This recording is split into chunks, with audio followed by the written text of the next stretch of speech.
All right, Dolphin fans, let's go. Let's do this thing.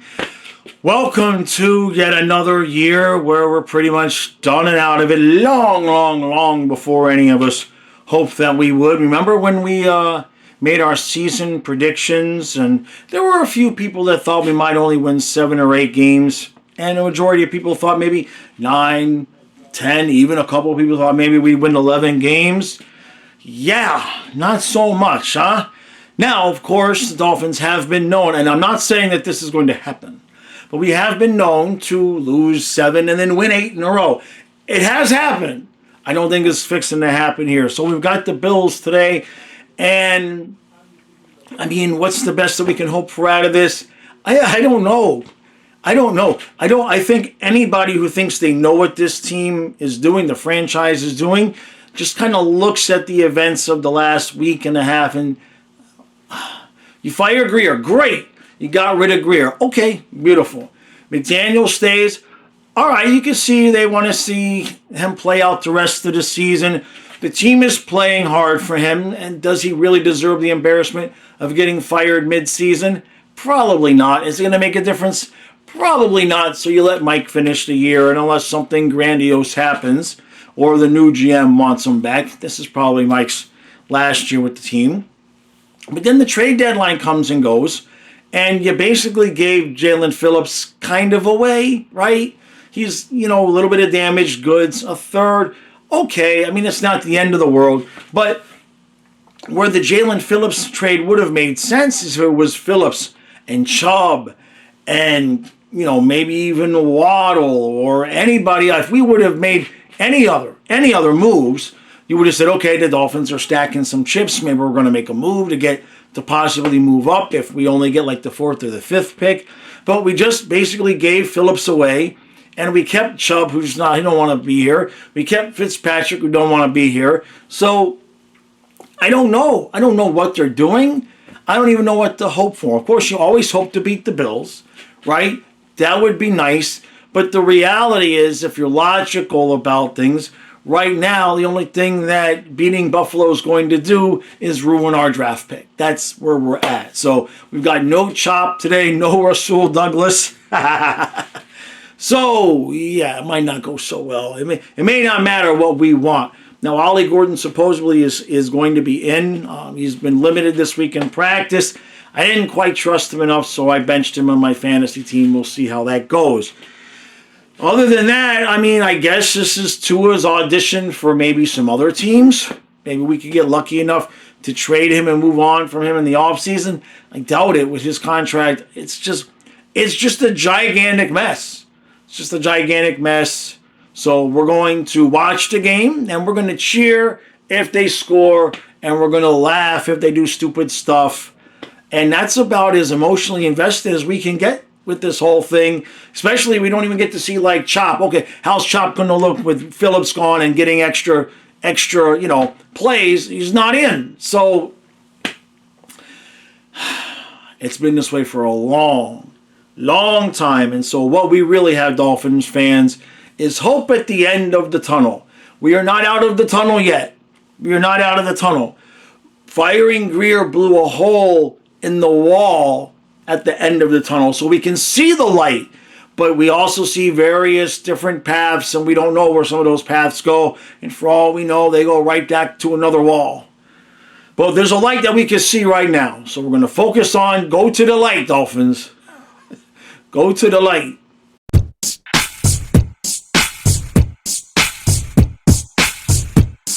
So don't ask me. I don't know. I don't know what we're watching. It's 16-0 Dolphins at halftime. And it's pouring rain. Oh my God. Absolutely pouring rain here the last 4 or 5 minutes of the half. Buffalo clearly came out thinking the Dolphins were just going to be dead and lay down and die. The play calling for the Bills has been, to mildly say it's been disgusting. Like if I was a Bills fan, I could see where I'd be yelling and screaming at the TV wondering what in the hell they're doing with the play calling long before it started raining. No emotion. They thought the Dolphins were just going to lay down and be dead. And we've seen already this year that the Dolphins are still playing hard for McDaniel, and they want to win games. So Waddle's got a long touchdown. Tua looks good. He threw one long pick early on, but it was basically an arm punt. So there's that. Achane is just running all over the place and catching passes. The offensive line has been pretty much decent. And even though it didn't start out so good, we had a false start and had to use the timeout before we ran a play, before we could even start the game. So it didn't look so good. And then we went 3 and out, Tua threw the interception. And you're thinking, oh, God, here we go. But since then, Buffalo is just laid down and just like, now, it's one half of football. I would assume in South Florida, it'll probably stop raining. It'll be nice and sunshiny the rest of the game. And it's only a 2-score game. Buffalo did have a drive going, but Cooks fumbled right towards the end zone. We had it at our own 5, and then we got a drive and got a field goal out of that. And I don't know. We'll see. It looks good. It looks good, but it's only one half of football. And I don't want to get my hopes up. Not that we think we're going to suddenly come back and make the playoffs, but it'd be fun to beat the Bills. So we'll see. Cautious optimism. Yeah, that's the word.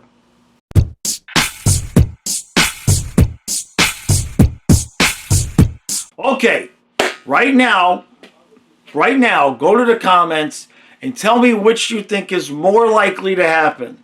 The Panthers, with all of their problems, still win a 3rd straight cup, or the Dolphins win the next 7 games, finish 10-7, and make the playoffs.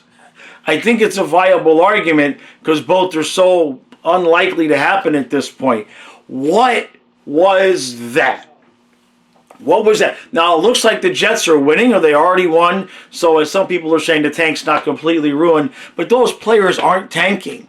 I don't understand how we can look so good sometimes, and then other times just beyond disgusting. Now, I will say, it's a good thing this happened after they fired Greer, right? Because if we had done this with Greer, we may never have gotten rid of that dude.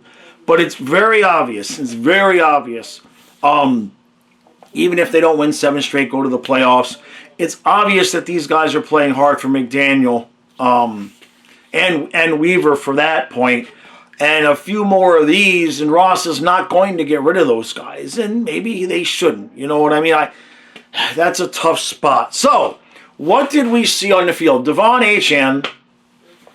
So, there's a league. There's a Flying Fluffy Football Fantasy League, and I was doing pretty good up until today, and I had to play Kyle today, who has Devon Achane. Yeah, so there's that. And I had Kincaid. He goes out. I got Derrick Henry. They give Justice Hill the ball on the 1-yard line, so I don't even get that touchdown. So good game, Kyle. We saw a couple of weird things here. Obviously, in the second half, there was the one play where there's like 9 minutes left, and Tua's chucking a Hail Mary down the field, and that got intercepted. But this was a Josh Allen special. Not that it's all his fault. Cook had the fumble. Allen threw a bad pick in the end zone. And then for whatever reason, it's still a game. At this point, I think it was, what was the score at this point? Was it still 16-6, I think? Yeah.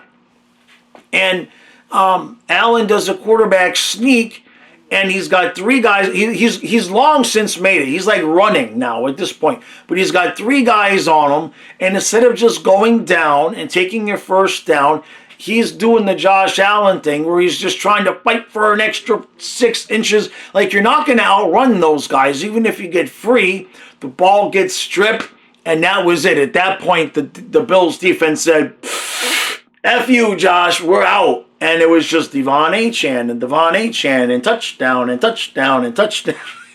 And what a beautiful thing. What a beautiful thing. It's good to see a home victory like this, right? You fans that go to the games, you deserved a good game like this. You know what I mean? 30-13, unbelievable. So, now to answer my own question, I would suspect that it's probably still more likely that somehow the Panthers could find a way to win a third cup than this Dolphin team wins 7 more straight and make the playoffs. I don't really feel like that's something that's going to happen. Now, there's some teams we play. There's some winnable games on the schedule, especially when you take into consideration, I mean, the Bills just beat the Chiefs.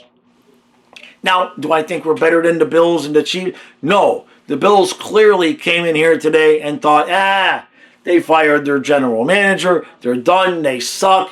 But it's still a division game. It's still a home game. The Dolphins showed up to play, and the Bills just never did. You know, Allen gave the effort, right? But sometimes when he gives effort, he does stupid things like he did today. The defense was just on fire. And a couple of things that I did notice is that Jalen Phillips got traded. And how many times have we seen Jalen Phillips just slide off the quarterback? You know what I mean? And I almost, right? Today, to the point where Bradley Chubb jumped on top of Josh Allen's back to make sure that his big ass got on the ground. We were making sure that whenever we got around Allen, you're not getting away from us. And so it seemed like that was a point of focus for the Dolphins defense to make sure, hey, I don't want to be the next Jalen Phillips. We're going to make sure this guy gets on the ground. Running game-wise, it was mostly Etienne. I think Wright had a couple of carries. I think Ollie Gordon had 1 carry. Gordon's numbers are going to look awful for this season. But if you go back and watch the replays, it's clear that McDaniel is calling different plays for Gordon than we do for Etienne. Because the run blocking for Etienne has been good, obviously. You don't have 225 total yards today without the offensive line playing well. When Etienne gets the ball, he's got holes to run through. And every single time Ollie Gordon gets the ball, by the time he could take the handoff, there's 3 guys, there's 2-3 guys that have just busted through the offensive line, and he's losing yards, and it makes him look bad, and it's just over and over and over again. And I know he hasn't been like the second coming of Walter Payton, but so many times he just gets the handoff, and boom, he's just like getting blown up before he can take a second step. So it seems to me like McDaniel is calling different plays, and the offensive line is just not good with Gordon's plays. Waddle had a good game. This tight end, Dulcich, is that the guy's name with the long hair? Why are we not using him more? He's a big dude. He gets open. He makes people pay when they try to tackle him. He's got a little bit of mojo, a little bit of juice to him. We need to be using this guy more. Forget about Waller. He's done. Julian Hill is out and injured anyway. And so let's get this guy Dulcich the ball a little bit more. Every time he gets the ball, he makes something happen. He's a big, strong dude. So that's good. And in terms of the defense, I forget the guy's name. Was it Brents? I forget the guy's name. It was a corner, big corner, number 32. I hadn't seen him out there before, and he was doing pretty well, and he got dinged up. And then they put Bonner in, and he immediately gave up a touchdown. And then they put Marshall in that spot. Now the other guy, Brents, I think that's his name, but I think I'm butchering it. But he did end up coming back, so whatever it was, maybe it was just cramping. A lot of players cramping, especially on Buffalo's end of thing. Chubb had a cramp at one point and come back, and then he got the sack where he jumped on top of Josh Allen's back. So just why not? Why not? You know what I mean? I know we want a better draft pick and all of that, but let's be honest. We have to call it as we see it. Even before Greer got fired, it was clear that these guys are still playing hard for McDaniel. I know the attitude is, you need a big, strong, tough, Dan Campbell type of guy, but these players clearly like McDaniel and clearly are playing hard for them. You can't deny that part, and probably the same for Weaver. Because if they wanted McDaniel fired, you would have seen that out there on the field today for sure. Because the only reason he is still the coach is so that Ross and whoever's going to be left can evaluate whether or not they think McDaniel's worth keeping, and the players know that. So Another couple games like this, I don't think we're going to be seeing McDaniel gone. And you know what? That's okay. That's okay. Give me a general manager that knows how to sign guys, that knows how to draft offensive linemen, that knows how to create a cap situation that when we do draft guys and they're good, that we can actually keep them because we have money to pay them, because we're not paying wide receivers all this money. And then, of course, there's the Tua situation. When things are perfect, he's still a good quarterback. The long ball, some of the decision making, you can nitpick and all that, but we won 30-13. Today's not the day to nitpick on that. You have to devise a game plan that has to be a specific way. And when it works, it works. But on the days that it doesn't, oh God, it's ugly. And it doesn't seem to be a whole lot of in between. You know what I mean? So, all right. Good stuff, Dolphins. Good stuff. So we're 3-7. We've got some winnable games coming up. I'm not saying this team is going to get on a roll and make the playoffs, but could they get to, 7 games left? Could they win 3 or even 4 of those 7 games that are left? Sure. If they play like today, right? We still got a game against the Jets. The Patriots, do we even play the Patriots yet? Yeah, I think we got another game against the Patriots. So I think we got the Saints. So, I mean, there are some winnable games that we could win another. Maybe we could finish 6-11, maybe even 7-10.